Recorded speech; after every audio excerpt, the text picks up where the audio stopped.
백스코비 XCO는 대한민국 부산광역시 해운대구 센텀시티에 위치한 컨벤션 및 전시센터이다. 46, 500M 이상의 전시 공간과 신세계의 회의실을 갖추고 있습니다. 대한민국의 최대 항구로 유명세를 떨치고 있는 부산항 여객터미널. 아름다운 야경이 펼쳐지고 있는 부산항으로 정장을 차려입은 한 외국인 무리가 보이는데요. 배를 타려는 듯 큰 여행 가방까지 들고 온 그들은 어째서인지 부산항 여객터미널 내부로 들어오자 발걸음을 멈추고 당황한 표정을 짓는데요. 심지어 한 외국인 여성은 어딘가로 전화를 걸더니 제발 모든 일정을 취소해달라며 울부짖기까지 합니다. 과연 외국인 무리는 부산항 항구 터미널에서 무슨 일을 겪은 것일까요? 안녕하세요. 저는 이탈리아의 변호사 법무법인 로펌에서 일을 하고 있는 아벨이라고 합니다. 저는 얼마 전 부산 백스코에서 열리는 글로벌 법무법인 학회에 참석하기 위해 저희 법무법인 변호사 동료들과 함께 부산을 방문하게 되었는데요. 사실 저는 부산을 경험하기 전 이미 서울이라는 도시는 한번 경험해본 상태였지만 두 번째로 겪은 한국의 도시인 부산은 서울과는 완전히 다른 매력을 가지고 있었습니다. 특히나 한국을 처음 방문하는 법무법인 동료였던 줄리아는 부산에 도착하자마자 한국이 이런 나라인 줄 몰랐다면서 모든 법무법인 학회 일정을 취소하기까지 했는데요. 부산에 처음 도착하고 제일 당황했던 건 길거리 곳곳에 이탈리아에서는 전혀 보지 못한 시설들과 서비스가 제공되고 있었기 때문입니다. 특히나 제일 당황스러웠던 건 부산의 공항에 도착하자마자 탑승했던 공항 리무진 버스였는데요. 한국에 오기 전 이미 부산에서 외국인 변호사로 근무하고 있던 저희 법무법인 동료는 공항에 도착하면 곧바로 부산 도심 내부로 이동시켜주는 리무진 버스 서비스를 신청해 놓겠다면서 알 수 없는 말을 했고 저는 처음에 이 말을 이해하지 못했습니다.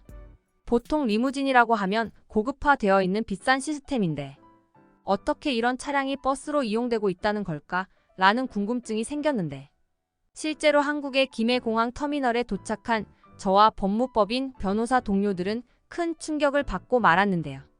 그곳에는 한눈에 봐도 비싸 보이는 리무진 버스가 저희를 기다리고 있었고 심지어 버스 내부에는 각종 영화와 OTT 프로그램을 시청할 수 있는 스크린 TV까지 설치되어 있었죠. 하지만 그 중에서도 가장 압권이었던 것은 각 좌석 내부의 하단에 미니 냉장고가 설치되어 있었고 그 안에 시원한 음료수들이 있었다는 사실입니다. 한국이 다소 가난한 나라라고 생각했던 로펌 동료 줄리아는 공항에 리무진 버스를 보자마자 지금 영화 촬영을 하는 것이 아니냐며 기겁했고 실제로 버스에 탑승하고 난 뒤에는 공항에 이런 버스가 돌아다녀도 아무도 훔쳐가지 않는 한국의 치안에 또 한 번 놀라워하더군요. 이미 유럽권에서는 범죄의 나라로 알려진 저의 출생지 이탈리아에서는 아무리 돈이 많은 부자라도 비싼 승용차를 타고 다니면 일부러 그것을 노리고 훔쳐가는 것이 일상이라 모두가 돈이 있다는 표시를 내지 않는데 한국은 비싼 리무진 버스가 공용 서비스로 제공되고 있는 것도 모자라 공항 이용객 누구나 편하게 이용할 수 있었습니다. 이러한 사소한 이유에서 저희 법무법인 변호사 동료들은 왜 그동안 많은 사건 피해자들이 사건이 종료되면 한국으로 이민을 가겠다고 말을 했는지 이해가 되었고 실제로 마주한 한국은 너무나 안전하다 못해 살기에도 천국과도 같은 나라였어요. 또한 이처럼 치안이 안전하다 보니 한국의 길거리에는 이탈리아에서는 보기 드문 시스템들이 상당히 많았는데요. 특히나 무인 키오스크를 이용해 버스카드를 충전할 수 있는 시스템은 물론 저와 동료들이 제일 놀랐던 것은 바로 무인 시스템으로 라면을 먹을 수 있는 라면 자판기였습니다. 김해공항 공원에 설치되어 있던 라면 자판기는 신기하게도 라면을 먹은 그릇을 곧바로 처리할 수 있는 자동 세척 시스템도 있었고 놀랍게도 그곳에서는 물을 마음대로 사용할 수 있더군요. 반면 이탈리아에서는 현재 물값이 너무 비싸서 다른 집의 물탱크를 훔쳐가는 범죄의 사고가 매우 빈번하게 발생하는데 한국은 물이 얼마나 많은 것인지 누구나 편하게 세척 시스템을 사용할 수 있었습니다. 공원에 앉아 평화롭게 라면을 먹는 것은 오직 한국이기에 가능한 최신식 시스템인 것 같았고 심지어 공원의 내부에 그 어떤 노숙자도 보이지 않고 굉장히 잘 관리가 되어 있어서 한국인들이 그저 부러울 따름이었죠. 이탈리아에서 변호사 법무법인으로 근무하는 저와 동료들은 하루에도 몇 번씩 많은 피해자와 범죄자들을 대하는데 그들 대부분이 심각한 이탈리아의 경제적 문제로 제대로 씻지 못하고 먹지 못하는 공통점을 가지고 있는데 이상하게도 한국은 그저 평범한 공공시설들이 너무나 깨끗한 것도 모자라 사람들의 삶의 수준이 이탈리아인의 평균을 훨씬 넘어선 것처럼 보였습니다. 아주 짧게 서울을 경험했었을 때에도 높은 빌딩의 건물들을 보고 큰 충격을 받았었던 저는 그에 못지않게 인프라와 공공 서비스 시설이 잘 발달되어 있는 부산의 모습을 보고 또 다른 좌절감을 맛보게 되었는데요. 김해공항에서 리무진 버스를 탄 뒤 저희는 첫 번째 목적지인 부산의 부산항 여객 터미널에서 하차하게 되었습니다. 학회가 열리는 장소는 부산 해운대 백스코였지만 저의 실수로 머무를 호텔을 부산항 근처에 예약했었기 때문에 어쩔 수 없는 선택이었죠. 그런데 부산항에 도착하자마자 저희 동료였던 줄리아는 갑자기 오래전 철심 수술을 했던 발목이 아프다며 길거리에서 뒹굴기 시작했는데요.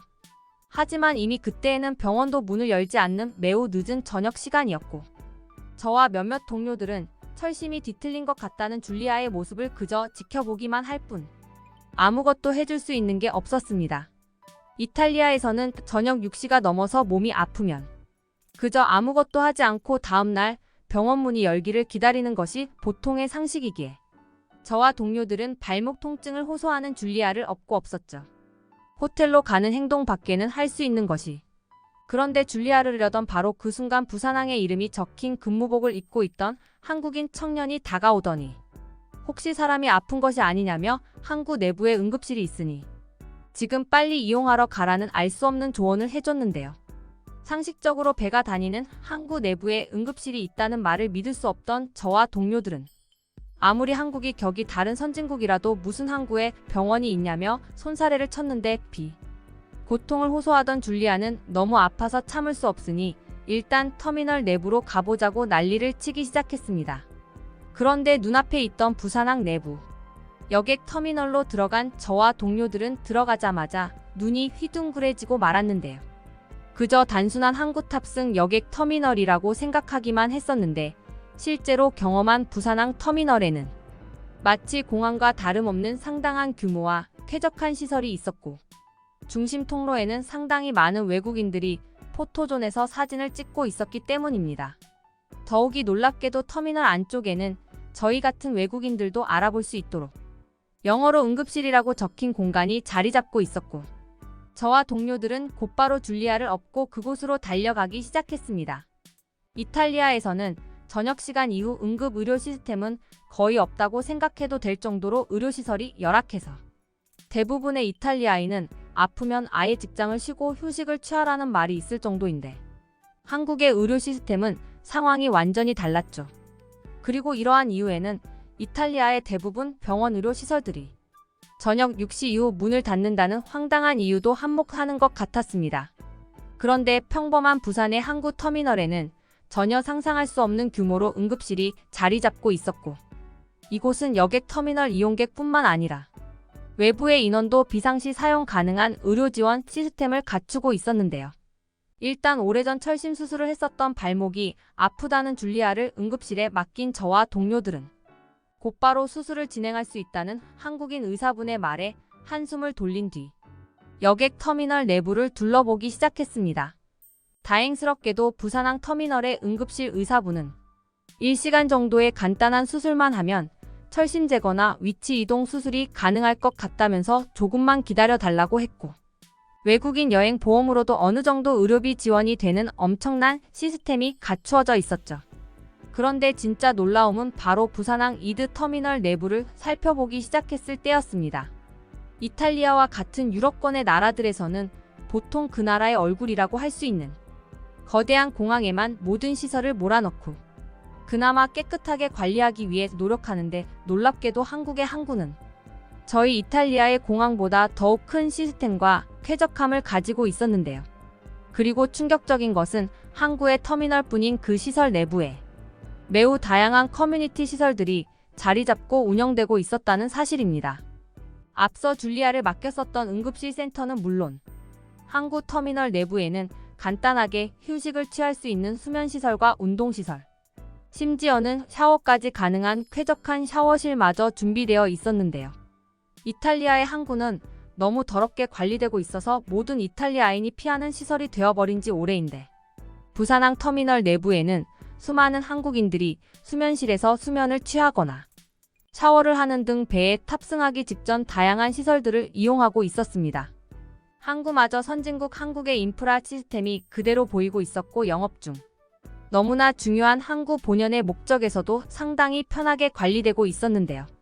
근처 일본은 물론 한국의 다양한 관광지들로 이동이 가능한 부산항 터미널은 저희와 같은 외국인들을 배려해서 외국인 디지털 전광판과 방송이 활용되고 있었고, 너무나 놀라운 것은 항구 매표소.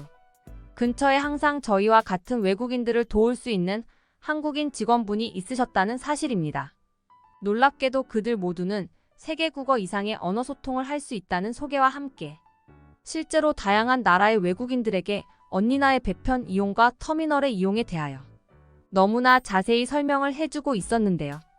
더럽고 쾌적하지 못한 이탈리아의 항구에서는 전혀 겪어볼 수 없었던 편리한 시스템에 법무법인 동료들과 저는 항구 여객 터미널을 둘러볼수록 놀라게 되었고, 단순한 항구 터미널이 이렇게나 발전할 수 있다는 사실에 당황할 수밖에 없었습니다. 그렇게 당황하며 터미널을 둘러보고 있는데 저와 동료들의 눈에는 포켓 와이파이라는 매우 신기한 이름이 보였는데요. 그곳에는 너무나 충격적이게도 와이파이를 휴대용으로 사용할 수 있는 시스템과 심지어 간단한 휴대폰까지 충전을 할 수 있는 단말기 대여 서비스가 제공되고 있었습니다. 더군다나 배편을 이용하는 승객들은 그 누구라도 저렴한 비용으로 포켓 와이파이 서비스를 이용할 수 있었고, 실제로 다양한 외국인들이 이미 포켓 와이파이 가게에서 대여를 위한 줄을 기다리고 있더군요.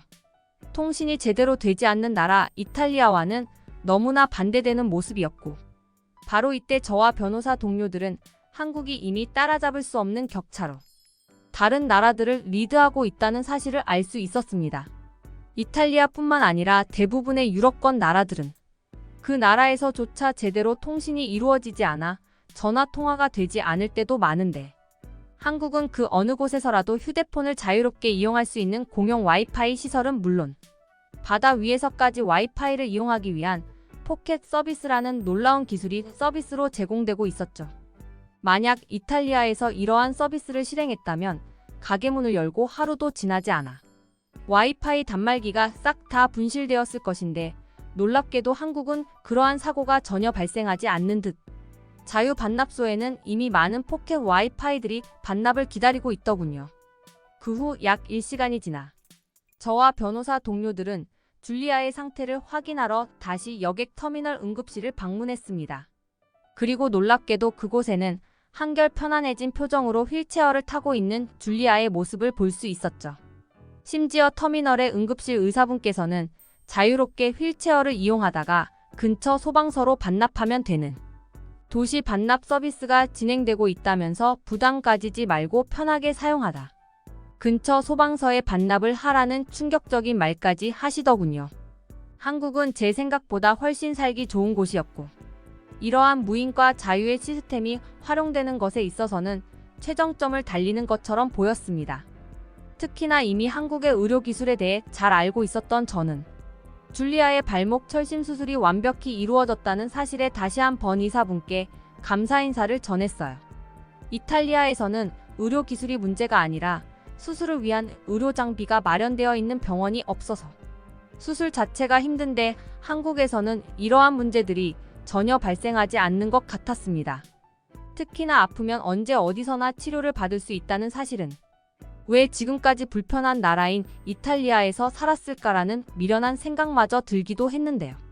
자신의 발목이 한결 편해졌다며 말하는 줄리아도 한국이 이렇게 편하고 여행자들을 위한 나라인 줄은 전혀 몰랐다면서 잠깐 둘러봐도 보이는 여객 터미널의 커뮤니티 시설들에 당황하는 반응을 보이기도 했습니다. 그 후 배가 고팠던 저와 법무법인 동료들은 터미널 끝쪽에 있던 식당에 방문하게 되었는데요. 그런데 놀랍게도 터미널 내부의 식당은 평범한 식당이 아니었습니다. 이제 배를 타고 떠나는 단순한 항구의 식당에 불과했지만, 그곳에는 마치 이탈리아의 호텔 뷔페와 다름없는 고급 한식들이 펼쳐져 있었는데요. 매우 놀라운 사실은 대부분의 이용객들이 외국인이었다는 사실과 그들이 먹고 있는 음식들이 한국의 전통 음식들인 한식이었다는 사실입니다. 실제 제대로 된 한식을 먹어본 것은 이번이 처음이었는데 한식은 속이 편하면서도 맛이 아주 좋았는데요. 된장찌개와 나물들은 외국인인 저의 입맛에도 딱 맞는 평화로운 맛이었고 처음 먹어본 불고기는 이탈리아의 유명한 고깃집과는 차원이 다를 정도로 달고 맛있었습니다. 방금 막 수술을 마치고 나온 줄리아를 위해서 준비되어 있던 죽도 떠다 줬는데 줄리아는 이렇게 맛있는 소고기 죽은 처음 먹어본다면서 앉은 자리에서 두 그릇을 먹어버리고 말았죠. 마치 공항과 다름없는 시설이 있는 부산항 터미널의 매력에 저와 법무법인 동료들은 푹 빠지게 되었고 내일 있을 백스코 학회까지 미루고 싶은 심정이었습니다.